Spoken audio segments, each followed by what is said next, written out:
Hi, നമസ്കാരം. നമുക്ക് വളരെയധികം പരിചയമുള്ള ഒരു ബിസിനസ് രീതിയാണ് ഡയറക്റ്റ് സെല്ലിംഗ്.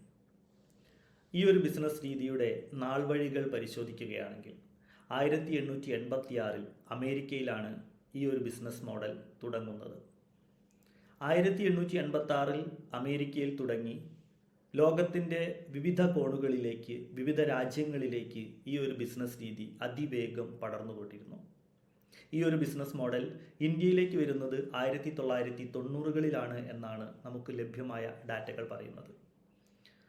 ഈ ഒരു കാലഘട്ടങ്ങളിൽ, അതായത് 1886 മുതൽ അവിടെ നിന്ന് ഇങ്ങോട്ട് പല രാജ്യങ്ങളിലേക്കും ഈ ബിസിനസ് രീതി പടർന്നു പന്തലിച്ചെങ്കിലും പലപ്പോഴും ഈ ഒരു ബിസിനസ് എന്താണോ ഉദ്ദേശിച്ചിരുന്നത് ആ ഉദ്ദേശശുദ്ധിക്ക് ഘടകവിരുദ്ധമായിട്ടാണ് പല കമ്പനികളും പ്രവർത്തനം തുടങ്ങിയത്.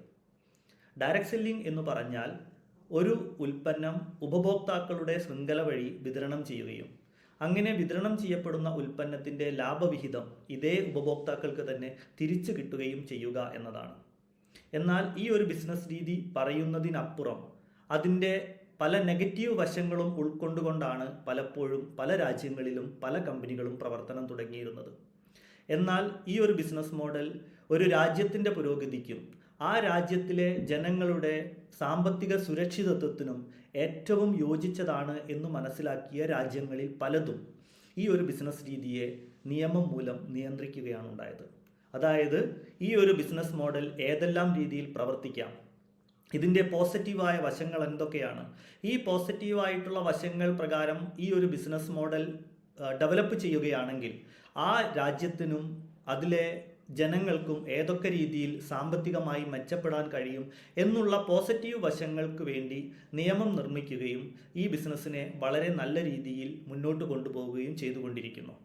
1886 അമേരിക്കയിൽ തുടങ്ങിയിട്ടുള്ള ഈ ഒരു ബിസിനസ് മോഡൽ അമേരിക്കയിൽ പക്ഷേ ഒരു നിയമത്തിൻ്റെ പിൻബലത്തോടു കൂടി പ്രവർത്തനം ആരംഭിക്കുന്നത് 1970 കാലഘട്ടങ്ങളിലാണ്. അവിടെ നിന്നിങ്ങോട്ട് ബ്രസീൽ, ജപ്പാൻ, ചൈന, മെക്സിക്കോ തുടങ്ങിയ പല രാജ്യങ്ങളും, ജപ്പാൻ അടക്കമുള്ള പല രാജ്യങ്ങളും ഈ ബിസിനസ്സിനെ നിയമം മൂലം പരിരക്ഷിച്ചുകൊണ്ട് മുന്നോട്ട് പോയിക്കൊണ്ടിരിക്കുന്നു. ഒരു നിയമം വന്ന് ഈ ബിസിനസ് ഒരു സംരക്ഷിത വലയത്തിലേക്ക് വരുന്നതോടുകൂടി ഈ രാജ്യങ്ങളിലെല്ലാം തന്നെ ഡയറക്റ്റ് സെല്ലിംഗ് ബിസിനസ്സിന് വളരെ വലിയ കുതിച്ചുചാട്ടമാണ് അനുഭവപ്പെട്ടിട്ടുള്ളത്. ഇനി നമ്മൾ ഇന്ത്യയിലേക്ക് വരികയാണെങ്കിൽ 1990കൾ മുതൽ ഈ ബിസിനസ് ഇന്ത്യയിൽ ഡെവലപ്പ് ചെയ്തുകൊണ്ടിരിക്കുന്നുണ്ടെങ്കിലും നമ്മൾ നേരത്തെ പറഞ്ഞതുപോലെ പല രീതിയിലുള്ള പ്രശ്നങ്ങളെയും ഈ ബിസിനസ്സിന് അഭിമുഖീകരിക്കേണ്ടി വന്നിട്ടുണ്ട്. എന്നാൽ ഇപ്പോൾ ആ പ്രശ്നങ്ങളെയെല്ലാം മാറ്റി നിർത്തിക്കൊണ്ട് നമ്മുടെ ഗവൺമെൻറ്, സ്റ്റേറ്റ് ഗവൺമെൻറ്റും സെൻട്രൽ ഗവൺമെൻറ്റും ഈ ബിസിനസ്സിനെ വളരെ അനുകൂലമായിട്ടുള്ള നിലപാടുകളാണ് സ്വീകരിച്ചിട്ടുള്ളത്. അതിന് ഏറ്റവും വലിയ ഉത്തമ ഉദാഹരണമാണ് 2021 വന്നിട്ടുള്ള consumer protection act direct selling. ഈ ഒരു നിയമം പറയുന്നത് പ്രകാരം ഓരോ സംസ്ഥാന ഗവൺമെൻറ്റും അതാത് മേഖലകളിൽ, അതാത് സംസ്ഥാനങ്ങളിൽ പ്രവർത്തിക്കുന്ന ഡയറക്റ്റ് സെല്ലിംഗ് കമ്പനികളെ നിയന്ത്രിക്കുന്നതിനും അതിൻ്റെ ഏറ്റവും പോസിറ്റീവായിട്ടുള്ള വശങ്ങളിലൂടെ പ്രവർത്തിക്കുന്നതിനും വേണ്ടി ഒരു മോണിറ്ററിംഗ് മെക്കാനിസം രൂപീകരിക്കണം എന്ന് പറയുന്നുണ്ടായിരുന്നു.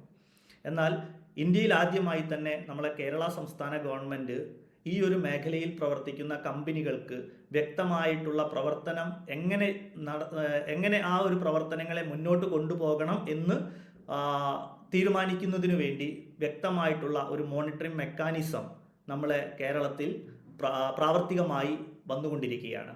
അതായത് ഇനി വരാൻ പോകുന്ന കാലങ്ങളെന്ന് പറയുന്നത് ഇന്ത്യയിൽ ഡയറക്റ്റ് സെല്ലിംഗ് ബിസിനസ്സിന് ഏറ്റവും വലിയ ഒരു കുതിച്ചുചാട്ടം തന്നെ സംഭവിക്കാൻ പോകുന്ന കാലഘട്ടമാണ്. ഒരു പക്ഷേ ഈ ഒരു ബിസിനസ് രീതിയെക്കുറിച്ച് നമുക്ക് തെറ്റായ അറിവുകൾ ഉണ്ടായിരിക്കാം, അതല്ലെങ്കിൽ നമുക്ക് ഏതെങ്കിലും മോശപ്പെട്ട അനുഭവങ്ങൾ വന്നിരിക്കാം. പക്ഷേ ഇതൊന്നും ഈ ഒരു ബിസിനസ്സിൻ്റെ ശരിയായ രീതിയിലായിരുന്നില്ല എന്ന് മനസ്സിലാക്കിക്കൊണ്ട് ഈ ഒരു ബിസിനസ് രീതിയെക്കുറിച്ച് വ്യക്തമായി മനസ്സിലാക്കാനും അതിനെ സപ്പോർട്ട് ചെയ്യാനും കഴിയുന്ന വ്യക്തികളെ സംബന്ധിച്ച് ഏറ്റവും നല്ല ഒരു പ്രവർത്തന മേഖലയായി കണ്ടുകൊണ്ട് പ്രവർത്തിക്കാനും ഉള്ള ഒരു കാലഘട്ടമാണ് ഇനി വരാൻ പോകുന്നത്. ഈ ഒരു ബിസിനസ് രീതിയെക്കുറിച്ച് നിങ്ങൾക്കുള്ള അഭിപ്രായങ്ങൾ നിങ്ങൾ കമൻറ്റ് ബോക്സിൽ രേഖപ്പെടുത്തുമെന്ന് വിശ്വസിക്കുന്നു. Okay, thank you.